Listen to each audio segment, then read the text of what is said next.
Bonjour à tous et bienvenue dans Mariage engagé, le podcast des futurs mariés éco-responsables. Je m'appelle Aude, je suis wedding planner et dans ce podcast, je vous partage mes meilleurs conseils, seul ou avec mes invités, pour vous aider vous aussi à organiser le mariage de vos rêves, mais surtout un mariage qui corresponde à vos valeurs. J'ai imaginé ce podcast comme un moment privilégié qui vous est entièrement réservé. Une petite pause dans votre semaine où vous pourrez faire le plein d'astuces pour votre mariage sans aucune pression, dans la détente la plus totale. Alors installez-vous confortablement, prenez un thé ou un café, de quoi prendre quelques notes et c'est parti pour l'épisode du jour. Hello tout le monde, j'espère que vous allez bien, que vous passez une excellente semaine et je vous souhaite la bienvenue dans l'épisode 47 de Mariage engagé. Ça y est, on se rapproche tout doucement de l'épisode 50. Je suis super contente d'arriver à cette milestone. Voilà. Et donc, qui dit nouvel épisode, dit évidemment nouvelle interview. Et pour cette interview, je vais vous demander de vous rappeler d'un épisode qui est sorti l'année dernière. Donc, c'était l'épisode 16 où j'avais eu le plaisir d'inviter Emeline de Birds pour nous confier tous ses petits secrets pour devenir une mariée zen. Je vous remets le lien dans la description pour que vous puissiez voir ou revoir cet épisode afin que vous puissiez vous en souvenir. C'est quand même un truc de fou de se dire que là on est à l'épisode 47 et c'était l'épisode 16. Enfin, cette interview, c'était l'épisode 16 et c'était en décembre 2021. C'est juste incroyable de se dire, de voir en fait tout le chemin qui a eu lieu entre cette interview et aujourd'hui. Bref, c'est bizarre, mais bon. Là, encore une fois, ce n'est pas le sujet de l'épisode du jour. Je vous demande de vous en rappeler, tout simplement parce qu'aujourd'hui, on va à peu près traiter du même sujet, mais on va rentrer plus dans le détail. Et c'est-à-dire, au lieu de regarder tout un ensemble de techniques pour vous aider à être moins stressé pendant vos préparatifs ou même le jour de votre mariage, on va se centrer sur une technique en particulier qu'on n'avait pas abordé dans l'épisode, mais que j'ai découvert personnellement il y a pas longtemps grâce à un post Instagram. C'est d'ailleurs ce qui m'a donné l'idée de cet épisode. Aujourd'hui, on va parler d'hypnothérapie, d'hypnose de façon générale et comment l'hypnose peut vous aider à organiser votre mariage. Alors vous allez voir qu'il y a plein d'astuces, il y a plein de possibilités, toutes plus intéressantes les unes que les autres. Et c'est pour ça que j'ai le plaisir de recevoir Laura Beauchamp, qui est hypnothérapeute depuis quelques années maintenant, qui va justement nous en dire un peu plus sur cette pratique, sur ces techniques, comment les utiliser et bien les utiliser pour votre mariage. Ne perdons pas plus de temps, je vous laisse écouter l'épisode et je vous dis à tout à l'heure pour le débrief. Hello Laura, comment vas-tu? Hello, ça va très bien, merci. Et toi? Ça va très bien. Écoute, merci beaucoup encore d'avoir accepté mon invitation sur le podcast. Ça me fait très plaisir de t'avoir aujourd'hui. Avec plaisir également, merci d'avoir pensé à moi. Avec grand plaisir. Écoute, on peut commencer tout doucement cet épisode avec la question incontournable. Est-ce que tu peux te présenter, s'il te plaît? Oui, bien sûr. Donc, je m'appelle Laura. Je suis donc hypnothérapeute depuis, on va dire, au mois de janvier, ça fera 5 ans maintenant. Donc, je pratique l'hypnose ericksonienne, donc c'est l'hypnose thérapeutique. Je reçois en cabinet, en séance individuelle sur différentes thématiques comme la confiance, le stress, le sommeil, le tabac, etc. C'est assez large. Donc, j'ai un cabinet à Paris, un en Normandie, et sinon, je peux recevoir aussi en visio. Et à côté des séances individuelles, eh bien, j'anime des formations pour apprendre à s'auto-hypnotiser, donc pour pouvoir maîtriser l'outil auto-hypnose. Une fois par mois, j'anime ces formations. Et puis, j'ai aussi des programmes en ligne et de temps en temps, j'interviens en entreprise, toujours autour de l'auto-hypnose ou de l'hypnose. Donc, vraiment, mon dada, on va dire que c'est l'hypnose et toutes mes activités tournent autour de l'hypnothérapie. Ça m'a l'air d'un quotidien bien rempli en tout cas. Ouais, c'est cool. On va reparler un peu plus tard de toutes ces notions dont tu nous as parlé et qui peuvent probablement être floues pour les personnes qui nous écoutent. Avant ça, j'aimerais juste savoir qu'est-ce qui t'a donné envie de devenir hypnothérapeute? Donc en fait, dans mon ancien métier, avant de me reconvertir dans l'hypnothérapie, je m'épanouissais plus du tout. J'y allais au reculons avec la fameuse boule au ventre, tu sais. À l'époque, on parlait pas trop de burn-out, mais je pense que j'allais tout droit vers ça. Donc sur le papier, c'était un job que j'aimais et puis avec le temps, ça s'est un peu délité. On va dire que, entre ce qu'on nous demandait de faire et la réalité, il y avait un grand décalage. Donc mes valeurs étaient plus du tout, enfin, j'étais plus du tout alignée avec ce que je faisais. Je travaillais dans les quartiers sensibles de Paris, et donc du coup, je savais que je voulais quitter ce métier, mais quoi faire? Ça, c'était la grande question, le gros point d'interrogation. Donc j'ai hésité avec, caféologue, ébéniste, j'ai un peu cherché. Je voulais faire quelque chose de plus concret, arrêter de faire des réunions de 3 heures, en quittant la salle et en se demandant, est-ce que c'était bien vraiment utile de faire tout ça? Donc j'ai cherché et puis, un jour, des cousins éloignés, que j'ai rencontrés, enfin que j'ai vus à Noël et eux sont hypnothérapeutes. Ils m'ont parlé de leur métier et ça a fait vraiment tilt, dans ma tête. Je me suis dit: «Eh mais pourquoi pas?» Donc je me suis formée dans un premier temps à l'auto-hypnose et j'ai adoré. C'est comme si j'ouvrais une petite porte, qui m'emmenait vers un autre monde que je ne connaissais pas du tout. Donc je me suis lancée dans une formation donc pour devenir ensuite, hypnothérapeute et puis tout s'est enchaîné, très, très rapidement. Voilà, j'ai pris, 1 an et demi pour me former et je me suis lancée, à la suite de ces formations, diverses et variées. Et bah, c'est un super parcours, voilà, j'imagine que ça a pas dû être facile de faire tous ces changements, mais j'imagine que tu es contente et fière de l'avoir fait aujourd'hui. Bah, écou maintenant je me dis: «Oui, c'est une très bonne chose», mais évidemment, il y a eu des hauts et des bas, hein, comme toute reconversion, bien sûr, mais j'estime que j'ai eu, beaucoup de chance parce que tout s'est bien passé, j'ai pas eu d'embûches, donc c'est que c'était la bonne décision vraiment à prendre, donc ouais, je suis heureuse. Bah, écoute, tant mieux pour toi, je suis vraiment ravie de de voir que tu as trouvé ta voie. Peut-être que maintenant, on peut rentrer dans le vif du sujet et est-ce que tu pourrais nous expliquer qu'est-ce que l'hypnothérapie et évidemment, qu'est-ce que l'auto-hypnose? C'est des termes qui sont beaucoup revenus dans ta présentation. C'est le moment de les expliquer. OK, donc pour les personnes qui voilà, pour qui ce sera un petit peu flou, l'hypnothérapie, bah, c'est une thérapie par le biais de l'hypnose et en gros, bah, moi j'accompagne des gens, donc tout d'abord quand je les reçois en cabinet, je prends bien le temps de présenter justement les mécanismes de l'hypnose pour que les gens puissent comprendre, comment ça fonctionne et le rôle qu'ils ont à jouer, durant ce processus. Ensuite, on va déterminer l'objectif précis, pourquoi est-ce qu'ils sont venus, qu'est-ce qu'ils veulent, atteindre ou changer dans leur vie et ensuite on passe donc, à la séance à proprement parler, sous hypnose et en fait, sous hypnose, on est un peu plus connecté à son inconscient. Parce qu'en fait, l'état hypnotique, on appelle ça aussi un état de conscience modifié. Donc ça veut dire qu'on reste conscient, qu'on ne dort pas, qu'on n'est pas inconsciente, mais qu'on a accès à son inconscient. Donc c'est en fait un état d'hyperconscience puisqu'on a accès aux 2, à notre conscient et à notre inconscient. Et l'inconscient, en fait, il faut le voir vraiment comme, un grand réservoir de ressources. Par ressources en hypnose, on entend des qualités, des compétences, des forces, des atouts. Ça peut être de la confiance en soi, de la sérénité, de la patience, de la créativité, peut-être du courage, enfin, tout ce genre de choses. En fait, la bonne nouvelle, c'est qu'un des présupposés de base de l'hypnose, c'est que on a en nous toutes les ressources nécessaires pour faire les changements qu'on veut sur soi-même. Ça paraît toujours un petit peu bisounours, hein, dit comme ça, mais l'idée, c'est que voilà, aujourd'hui, on a peut-être l'impression qu'il nous manque des ressources. Alors peut-être qu'elles sont cachées, endormies, enfouies, je ne sais pas, mais l'idée, ça va être d'aller se connecter à cet inconscient pour aller réactiver ces ressources et donc en profiter plus facilement, au quotidien. L'inconscient, il se rappelle de tout depuis notre naissance, hein. Toutes les infos et toutes les expériences sont stockées dans notre inconscient. Donc le but de l'hypnose, c'est pas forcément, d'aller, fouiller dans le passé, hein, mais c'est vraiment de se connecter à ces ressources pour les renforcer, aller les réactiver. Donc en fait, pendant la séance, moi je ne fais que guider la personne. C'est vraiment l'inconscient de la personne qui va trouver ses réponses, ses solutions adaptées à elle, hein. C'est pas moi qui vais lui dire, «Tu dois faire ci» ou «Tu dois faire ça», puisque ce qui est bon pour moi est pas forcément bon pour elle. Donc en gros, pendant la séance, en fonction de la thématique, ben, je les guide avec différents protocoles et l'inconscient, il va mettre en place peut-être des nouveaux schémas, des nouveaux mécanismes, peut-être des nouveaux comportements ou alors des nouvelles manières de communiquer, de gérer des infos ou encore, des émotions.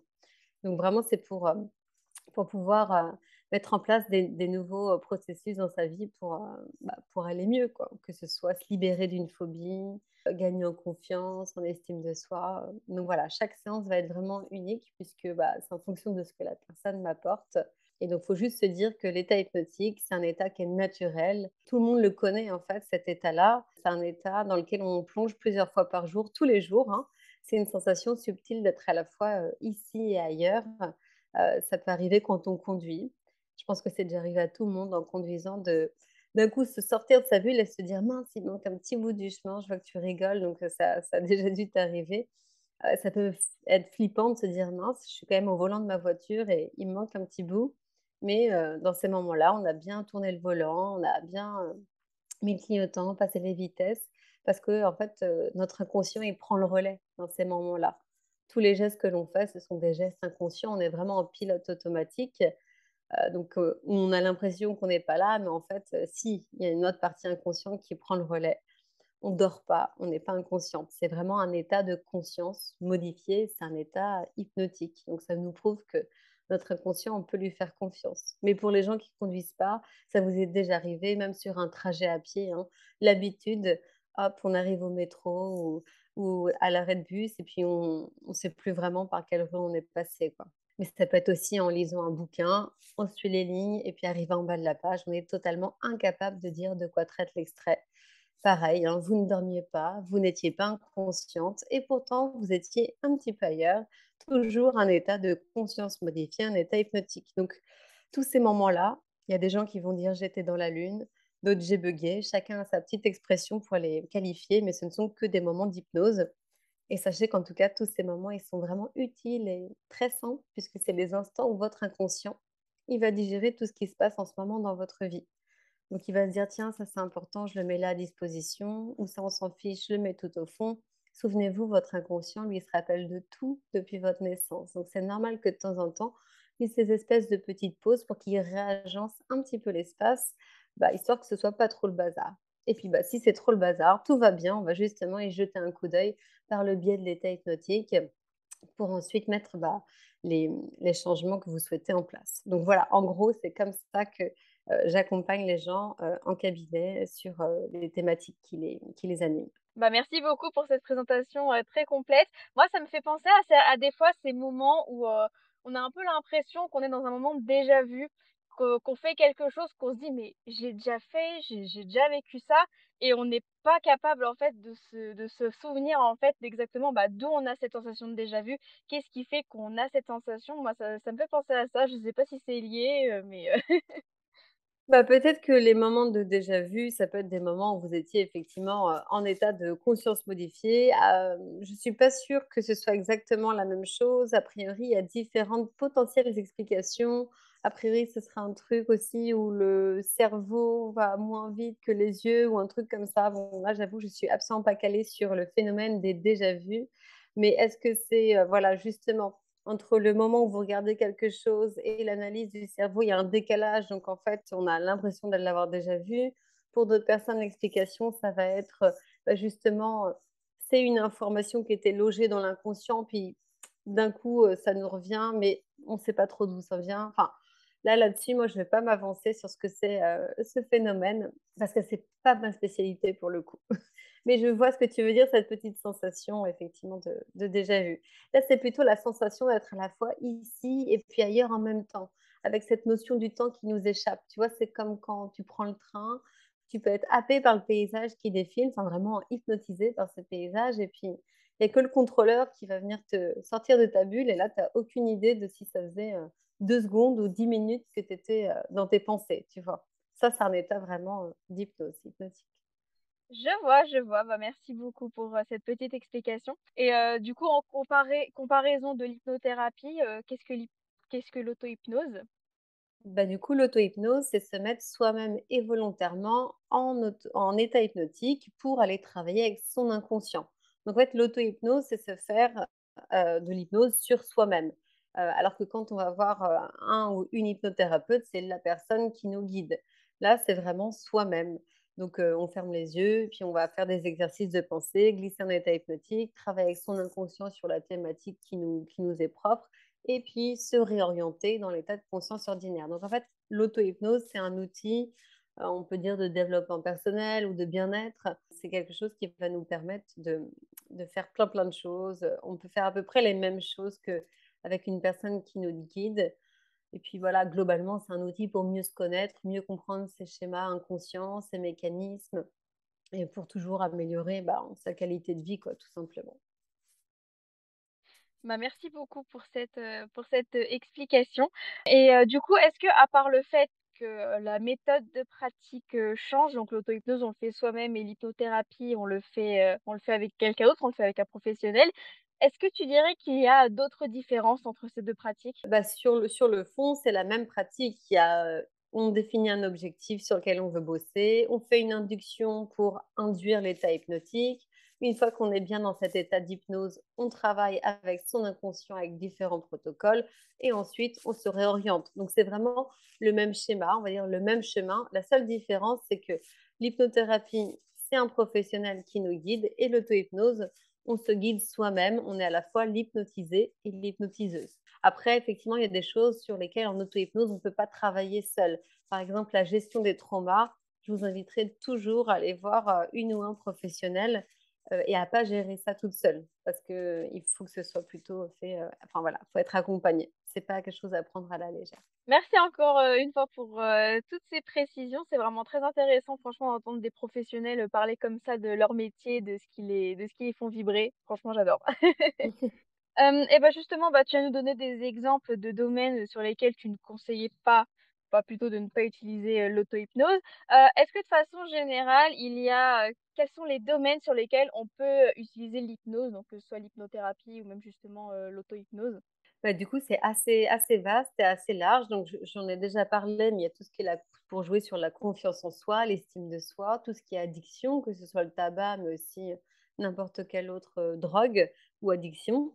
Il y a également pour jouer sur les troubles du sommeil, les insomnies, mais ça peut être aussi les troubles de la libido, pour prendre la parole en public de manière plus aisée.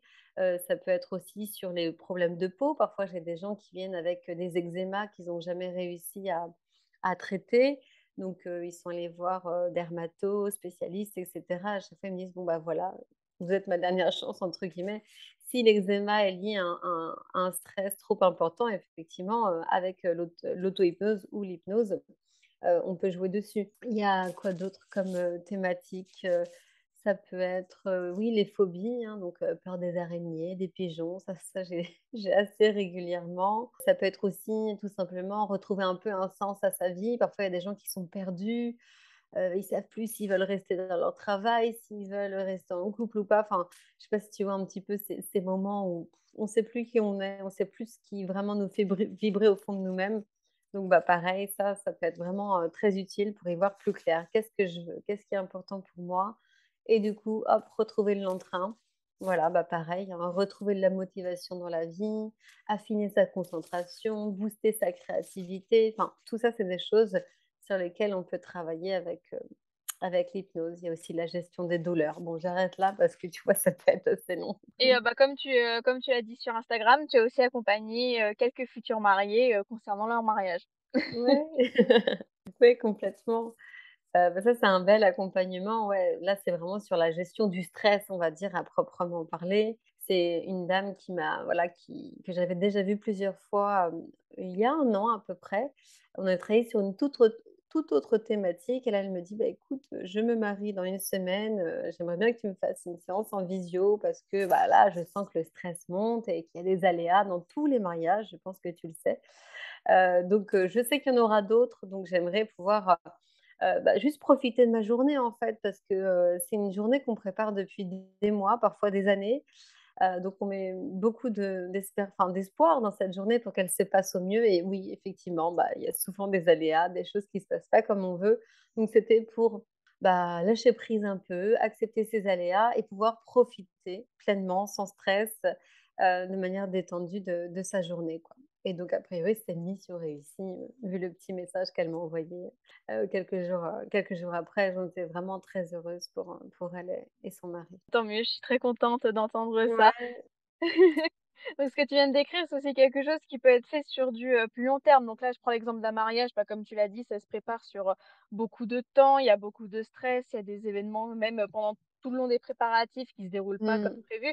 C'est un accompagnement qu'on peut aussi très bien faire sur le long terme, du coup. Complètement, elle aurait pu, m'appeler, 6 mois avant quand elle était en train de choisir le vin et les petits fours qu'elle allait, proposer à ses invités, bien sûr. Là, c'était un petit peu en one shot, juste avant, ouais, 2 jours, je crois, ou la veille, de la cérémonie parce qu'elle sentait, que ça montait, voilà, quoi. Mais après, en fonction du degré de stress, effectivement, ça peut être prévu, en amont. Bah, merci beaucoup pour encore une fois ces petites précisions sur comment est-ce que ça fonctionne et là, plus spécifiquement, comment est-ce que ça fonctionne, ça peut fonctionner dans le cadre de l'organisation, d'un mariage. Je voulais parler aussi de l'enterrement de vie de jeune fille, mais c'est peut-être pas le bon moment. Tu peux dire un petit mot. Comme tu veux. Dis-moi. Y a pas Bon, de de toute souci, tu façon, peux dire un petit mot, ouais, y a ouais. pas de souci. Donc oui, ça peut être lors de la préparation du mariage, mais ça peut être aussi, pour, les enterrements de vie de jeune fille. On m'avait aussi sollicité il y a quelques années pour justement faire une séance de groupe avec, la mariée et les demoiselles d'honneur. Donc voilà, c'est une grande, séance, d'hypnose, relaxante, un peu comme, un petit massage du cerveau, on va dire. Elles avaient réservé un brunch, elles faisaient autre chose après et voilà, elles voulaient offrir ça, à ses témoins, enfin à ses bridesmaids là, je sais pas comment on dit en français.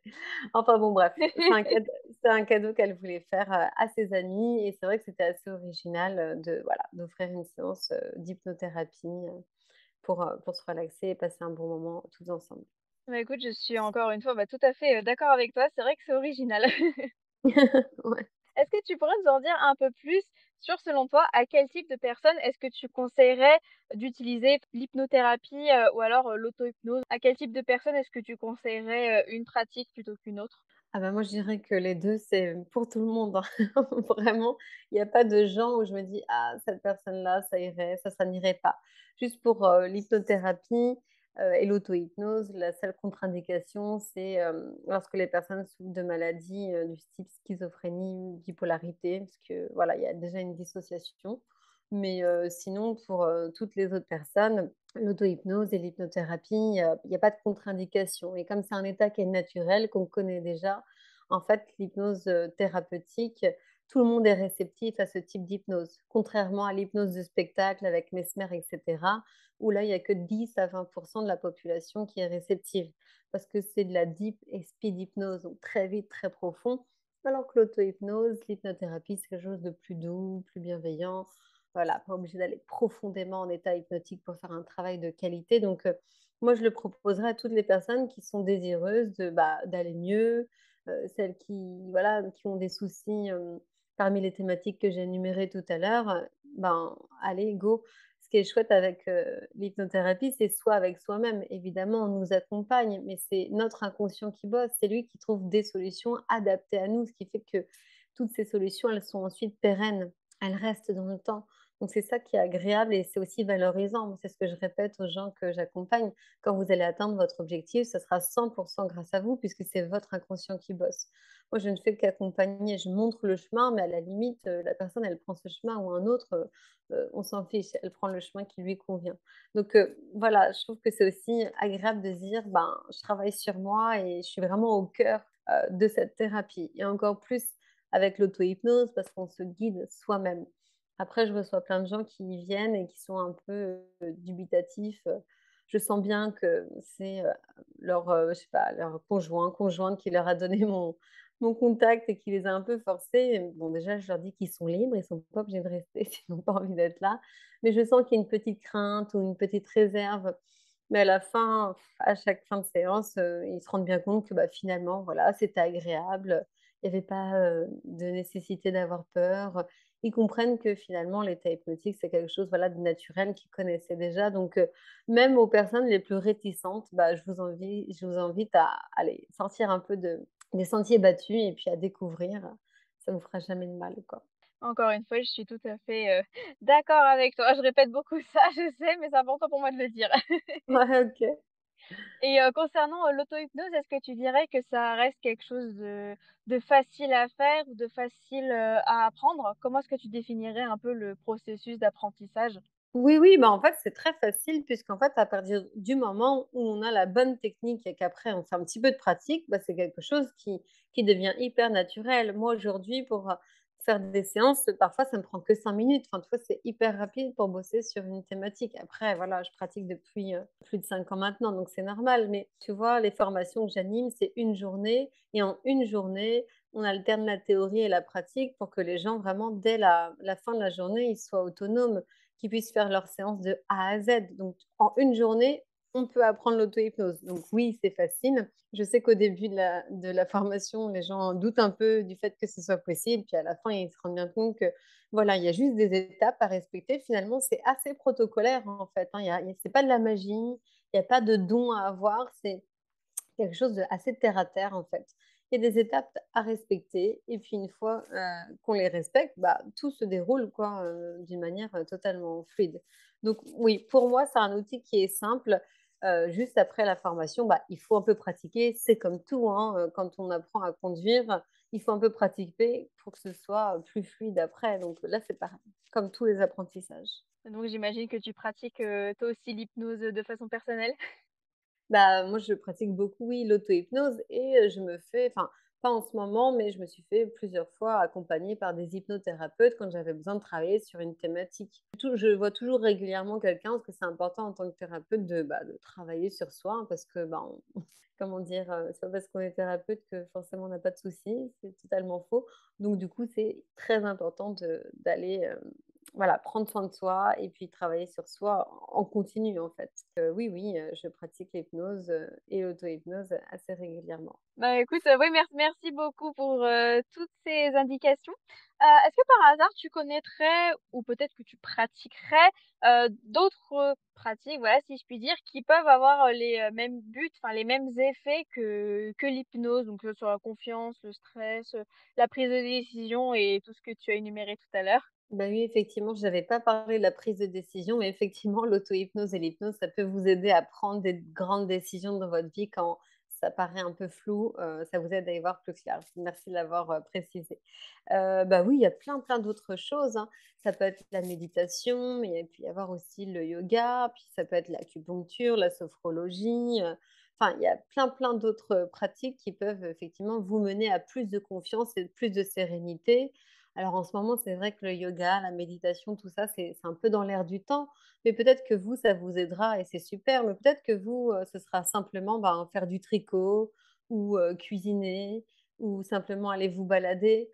Enfin, faut vraiment faire attention avec, voilà, ce que la société nous promeut, on va dire et entre nous, nos réels besoins. Que, bah, il y a des gens pour qui, le yoga, la méditation, finalement, ça va leur faire ni chaud ni froid. C'est pas grave, ils ont le droit de d'aller vers d'autres pratiques. Donc moi, je vous invite surtout à tester, à expérimenter, à voir ce qui fonctionne pour vous. Si ça fonctionne, c'est super. Si ça fonctionne pas, eh ben, c'est OK, vous allez trouver autre chose, mais c'est pas parce qu'en ce moment, c'est la mode ou que toutes vos amies ou vos proches font ça et que ça fonctionne pour eux que forcément, ça doit fonctionner pour vous. On n'est pas des robots, on n'est pas tous faits dans le même moule, donc vraiment, il faut respecter cette «unicité» entre guillemets et faites, enfin, tester des choses. Moi, là, ce que je viens de vous dire, c'est des idées, mais peut-être que vous, ce sera faire du judo, chanter, du karaoké, enfin bref, peu importe, mais on peut trouver de la détente dans beaucoup de choses et quand on fait bien les choses et que ça nous fait plaisir et qu'on voit qu'on progresse, peu importe la discipline, bah, forcément ça booste notre confiance en nous donc il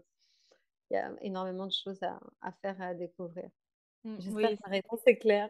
Oui, oui, c'est clair, oui. Il y a pas de souci et bah, de ce que je retiens en tout cas, c'est qu'il y a pas forcément, besoin de rester vraiment dans la sphère du bien-être, enfin que toutes les activités peuvent nous aider à nous détendre, à Exactement, ouais. à progresser, à contrôler, notre stress et puis, bah, finalement évoluer dans la vie.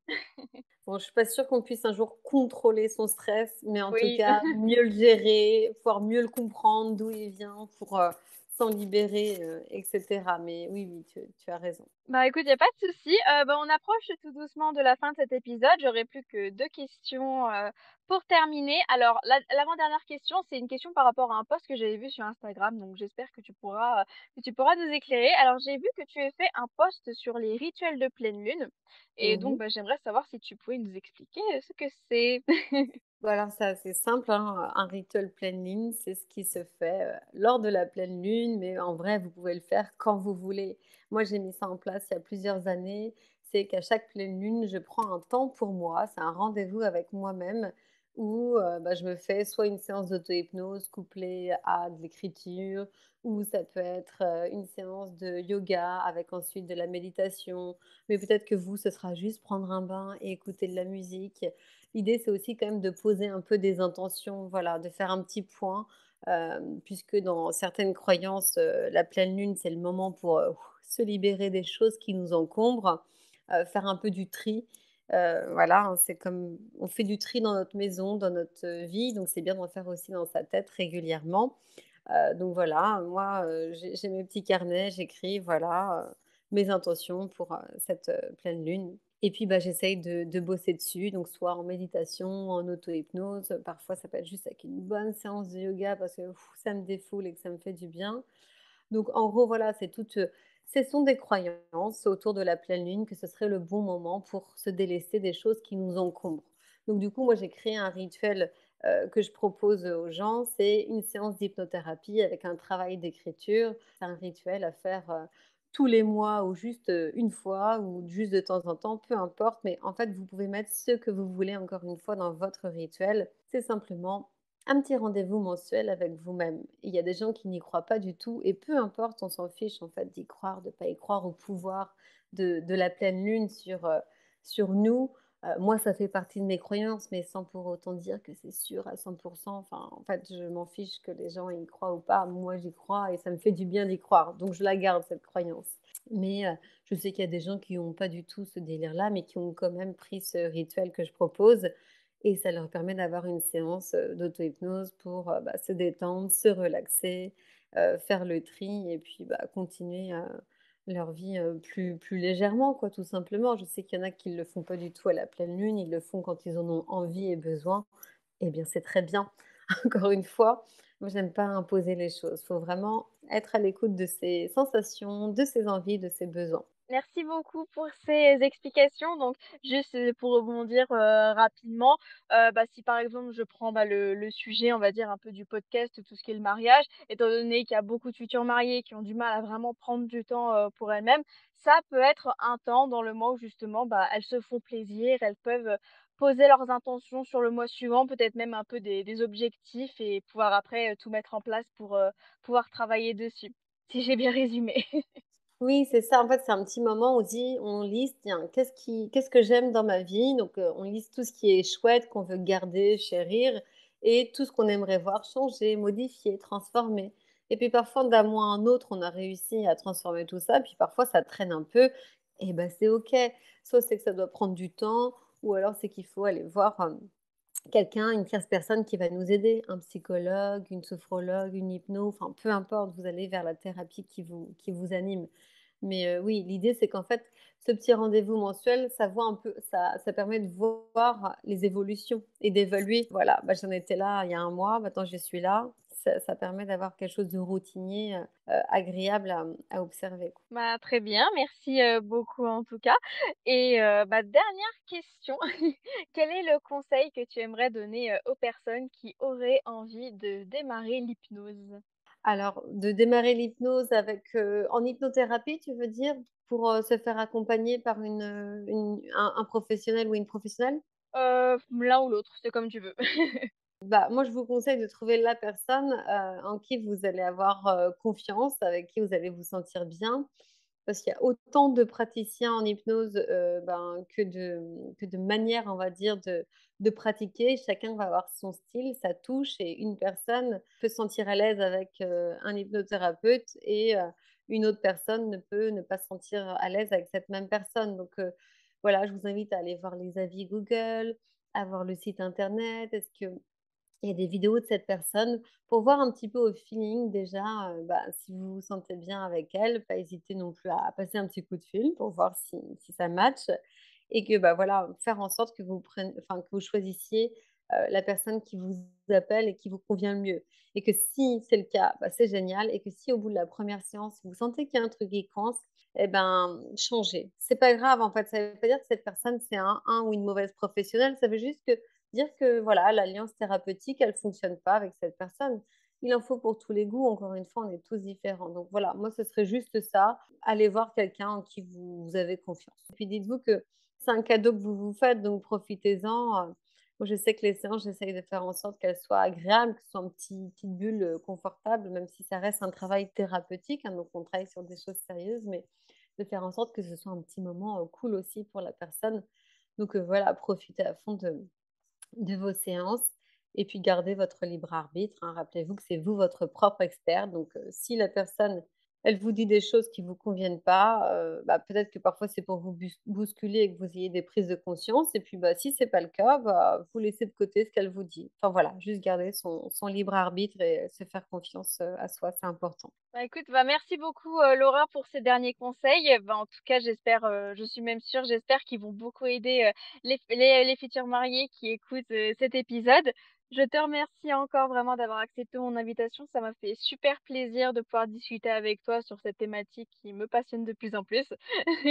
Merci beaucoup Aude pour ton invitation et merci aux personnes qui nous ont écoutés. Et puis, j'espère à bientôt. Voilà, de toute façon, je mets toutes les informations dans la description. Si vous souhaitez suivre le travail de Laura, pourquoi pas réserver une séance avec elle ou même lui poser des questions sur son métier ou si vous avez des appréhensions, surtout n'hésitez pas, elle vous répondra avec grand plaisir. Oui, effectivement, il y a beaucoup d'idées reçues sur l'hypnose. Je passe une bonne partie de mon temps à les déjouer, donc allons-y. Écoute, en attendant, je te souhaite de passer une excellente journée et puis je te dis à bientôt. À bientôt Aude, merci beaucoup. Et encore merci à toi Laura d'avoir accepté mon invitation, ça m'a fait super plaisir de t'avoir sur le podcast pour parler de cette technique qu'encore une fois je ne connaissais pas il y a très longtemps. Je ne sais pas si vous la connaissiez aussi, mais j'espère en tout cas que vous avez adoré en apprendre plus sur l'hypnothérapie et que vous allez peut-être l'essayer pour votre mariage. Et si c'est le cas, j'aimerais vraiment que vous m'envoyiez un message pour me dire ce que ça vous a fait, ce que ça vous a apporté, si ça vous a aidé ou non. Je serais vraiment curieuse d'en savoir plus parce que j'aimerais bien aussi me laisser tenter et un peu essayer l'hypnose aussi, mais ça je vous le dirai quand je l'aurai essayé. Donc si jamais vous avez des questions pour Laura, n'hésitez pas à la contacter, je vous remets son contact, le lien vers son site internet, sa page Instagram pour que vous puissiez aller voir son travail dans la description. Et j'en profite avant de terminer l'épisode pour vous rappeler que si cet épisode vous a plu, que le podcast vous plaît de façon générale et que vous n'avez pas encore laissé d'avis sur Apple Podcasts, sur Spotify, que vous n'êtes pas encore abonné sur YouTube, vous pouvez toujours le faire, prendre quelques secondes pour écrire un avis, laisser 5 étoiles. Ça fait toujours plaisir, ça me fait toujours plaisir de voir à quel point vous aimez ce que je vous propose avec le podcast, que vous avez hâte aussi d'avoir la saison 3 en 2023. Et surtout, n'hésitez pas si vous avez des idées, des pistes, des suggestions, bref, tout ce que vous voulez pour que je puisse améliorer le podcast et que je puisse vraiment créer du contenu pour les futurs mariés, pour vraiment vous aider à organiser le mariage de vos rêves, un mariage qui corresponde à vos valeurs. Je ne vous retiens pas plus longtemps, je vous souhaite de passer une excellente fin de journée et moi je vous dis à très bientôt pour un prochain épisode. Cet épisode est désormais terminé. Merci à vous de l'avoir écouté jusqu'au bout. J'espère qu'il vous a plu et qu'il va vous aider pour l'organisation de votre mariage. Vous retrouverez toutes les notes sur mon site audegrosbois.com/podcast si vous souhaitez revoir les grandes lignes de cet épisode. Et si vous souhaitez me soutenir et soutenir le podcast, n'hésitez pas à me laisser 5 étoiles sur Apple Podcast et à me laisser un petit commentaire si votre plateforme le permet. Je serai ravie d'avoir vos retours et cela m'aidera grandement à m'améliorer et à vous fournir des astuces toujours plus concrètes pour vous aider à organiser votre mariage éco-responsable. Je vous souhaite très fort de passer une excellente journée et je vous dis à très bientôt pour un prochain épisode de Mariage engagé, le podcast des futurs mariés éco-responsables. À très vite!